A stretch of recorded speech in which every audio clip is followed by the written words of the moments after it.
This video is sponsored by The Ridge, and that pretty much summarizes why I think the iPhone 13 mini is the best phone in the world. Oh, it's Tim. Yo, Tim, how you been, man? I haven't seen you since college. I hope everything is going. You have some rumors to tell me? I promise, I won't tell anyone.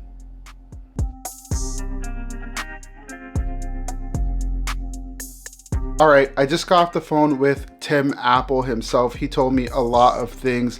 These things are confirmed to be 100% true because I got them from Tim Cook himself. In this video, I'm going to be talking about all the true things that Tim Cook just let me know directly. And yeah, just don't tell anyone where you got the info from. So what I'm hearing from the latest leaks and rumors is that the iPhone 14 Pro will feature an always-on display.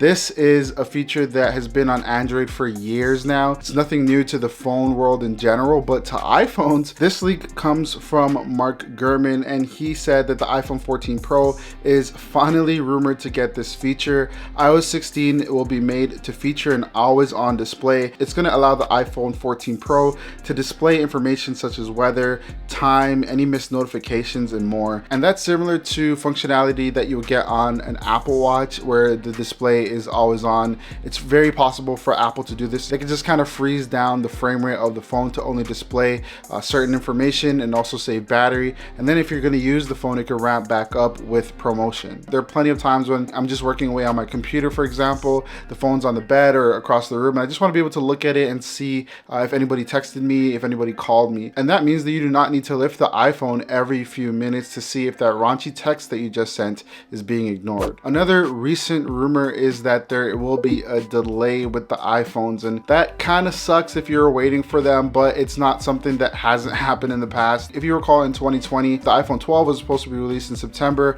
That got delayed all the way until October, and that was due to COVID delays, and that's a similar case that we're having in 2022. According to the latest leaks and rumors, the iPhone 14 is being delayed because of some COVID related lockdowns in some parts of China, and that means that the output of iPhones has been reduced some to the point where it's possible that they're delayed for about 3 weeks, according to the leaks and rumors. And apparently after this rumor was leaked, another rumor came out right after that stated that this is only going to be the 14 Max version. So if you're not interested in the 14 Max, you might still be okay. And if this does end up being delayed, again, I do expect Apple to do a maybe 2-part release of the iPhones. Currently, we expect that new iPhones to be released on September 14, but we can never be too sure, and nothing is confirmed until Apple themselves say it, and that's why Tim just called me.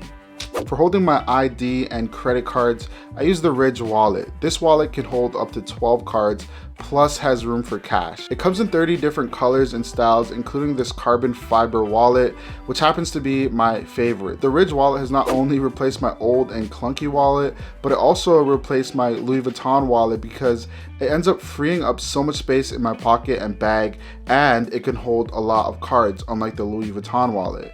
One thing I love is that the wallet also has a lifetime warranty, so if you ever have an issue, the Ridge team will look into it and troubleshoot. This is actually the perfect gift for Father's Day, and you can use the link in the description along with my coupon code EJustB to receive 15% off your purchase. Moving on to the camera for all you selfie lovers out there. According to the latest rumors, Apple may equip the iPhone 14 and 14 Pro with an upgraded selfie camera that has autofocus. These cameras are rumored to be produced by a company named LG Innotek and also by Sharp, which are companies that are already in the industry. The autofocus system will replace the software tuning that the current iPhones do, and it's rumored to also have a wider f1.9 aperture, which is great for getting brighter images and a more blurred background that looks a little bit more natural than the current way that Apple does it. Now, while it does sound great that Apple is going to give us better cameras, which I mean, they have the best cameras already, there's one downside to that, and apparently that means that across the board, all of the iPhones will end up costing you $100 more than last year's iPhone 13. Now, another recent rumor is surrounding USB-C or Lightning, and for years I've personally been wanting USB-C on my iPhones, and while I know that it's coming, I can probably guarantee that it's coming. A lot of people thought that that was going to happen on the iPhone 14, and that was what the latest rumor stated, but unfortunately the iPhone 14 Pro will not not have USB-C this time around, and that might be coming in 2023 though with the iPhone 15s. I don't like it because USB-C offers faster data transfer and a whole bunch of other features like connecting directly to your other devices like a camera, for example. Till then though, we're gonna have to stick with Lightning, which again, not the greatest. And yeah, that is the latest rumors surrounding the 14 and the 14 Pro. Let me know the features that you're excited for. Still no 13 mini. Let me know if you like a 14 mini in the comments down below. Thank you so much for watching, and I'll see you in the next one.